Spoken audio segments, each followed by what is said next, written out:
নির্বাচন শেষ, ব্যালট বাক্স সিল হয়েছে, ফল ঘোষণা হয়েছে, নতুন সরকার শপথ নিয়েছে। কিন্তু একটা প্রশ্ন কি আপনার মাথায় ঘুরছে না? সত্যিই কি শুধু ভোটেই রাষ্ট্র চলে, নাকি ভোটের বাইরেও, ক্যামেরার বাইরে, মঞ্চের বাইরে আরও একটা অদৃশ্য শক্তি সুতো টানে? আজ আমরা কথা বলবো সেই শব্দটা নিয়ে, যেটা এখন রাজনীতির আড্ডায় আগুন ধরায়। তা হলো ডিপ স্টেট। এটা কি নিছক ষড়যন্ত্র তত্ত্ব, নাকি বাস্তব রাজনৈতিক কাঠামোর এক অন্ধকার স্তর? চলুন একদম গোড়া থেকে শুরু করি।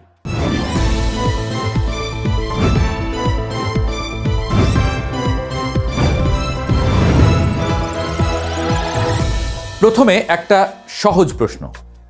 আপনি যাদের ভোট দিয়ে ক্ষমতায় পাঠান, তারা কি রাষ্ট্রের সব সিদ্ধান্ত নিজেরা নেন?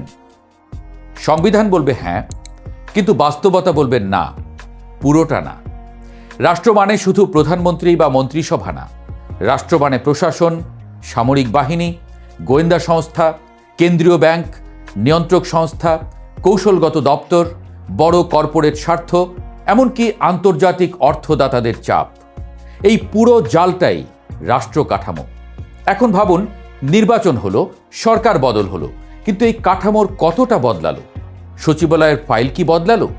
গোয়েন্দা নেটওয়ার্ক কি বদলালো? বড় ব্যবসায়িক চুক্তির দিক কি হঠাৎ উল্টে গেল? এখানেই আসে ডিপ স্টেট ধারণা। ডিপ স্টেট মানে কোনো গোপন অফিস না, কোনো কালো কাচের ঘর না। এটা একটা নেটওয়ার্ক, একদল প্রভাবশালী ব্যক্তি ও প্রতিষ্ঠান, যারা সরাসরি নির্বাচিত না হয়েও রাষ্ট্রের নীতি, নিরাপত্তা, অর্থনীতি ও রাজনৈতিক দিক নির্দেশনায় গভীর প্রভাব ফেলে। রাষ্ট্রের ভেতরে আর একটা রাষ্ট্র, দৃশ্যমান সরকারের নিচে অদৃশ্য কাঠামো। ডিপ স্টেট কিভাবে কাজ করে? প্রথম কৌশল ধারাবাহিকতা।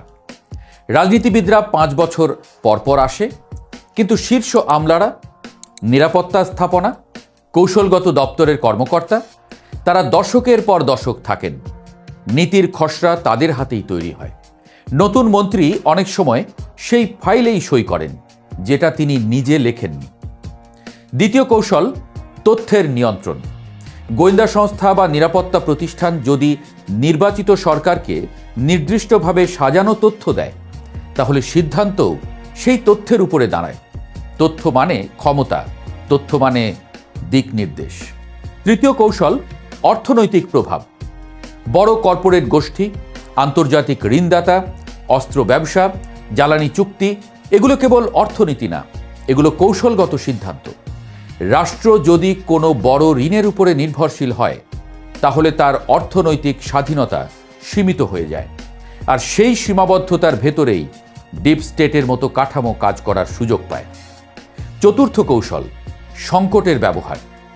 রাজনৈতিক অস্থিরতা, আইনশৃঙ্খলার অবনতি, অর্থনৈতিক ধাক্কা, এই মুহূর্তগুলোতে কে স্থিতিশীলতার কথা বলে সামনে আসে? কখনো দেখা যায় সংকট এমনভাবে বাড়ে যাতে একটি নির্দিষ্ট শক্তি বাড়তি নিয়ন্ত্রণ পায়।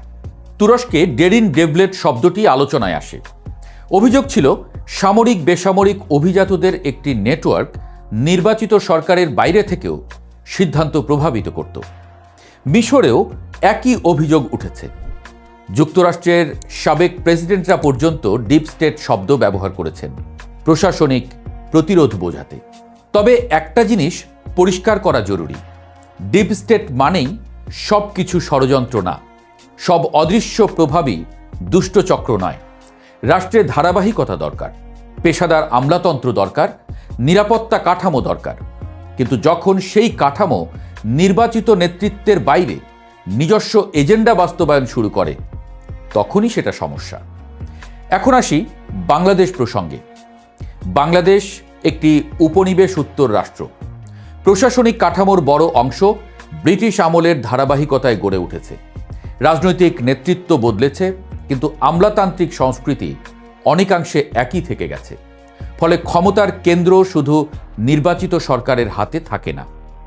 আমাদের ইতিহাসে সামরিক শাসন এসেছে, রাজনৈতিক অস্থিরতা এসেছে, বড় বড় কর্পোরেট স্বার্থ রাজনীতির সঙ্গে জড়িয়েছে, আন্তর্জাতিক সংস্থার প্রভাব থেকেছে।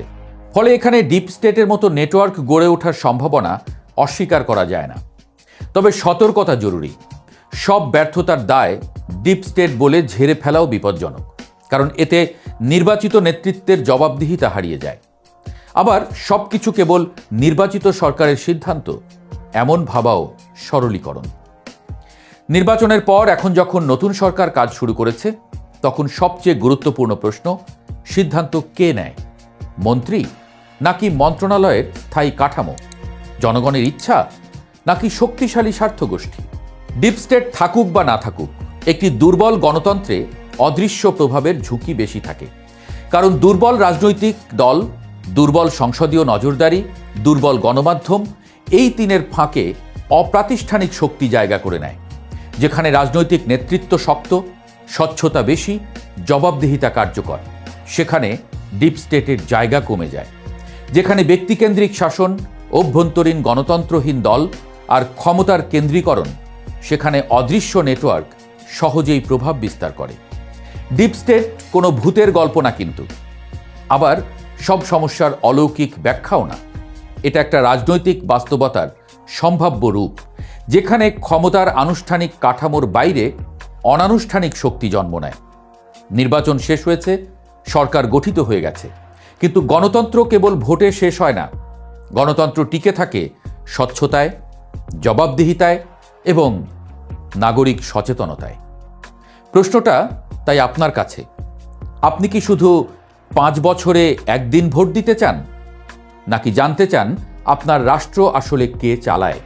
কারণ রাষ্ট্র যদি আমার না হয়ে আমাদের না হয়, তাহলে ডিপ স্টেট হোক বা না হোক, ক্ষমতা সব সময় কিছু অদৃশ্য হাতের দিকেই ঝুঁকে থাকবে।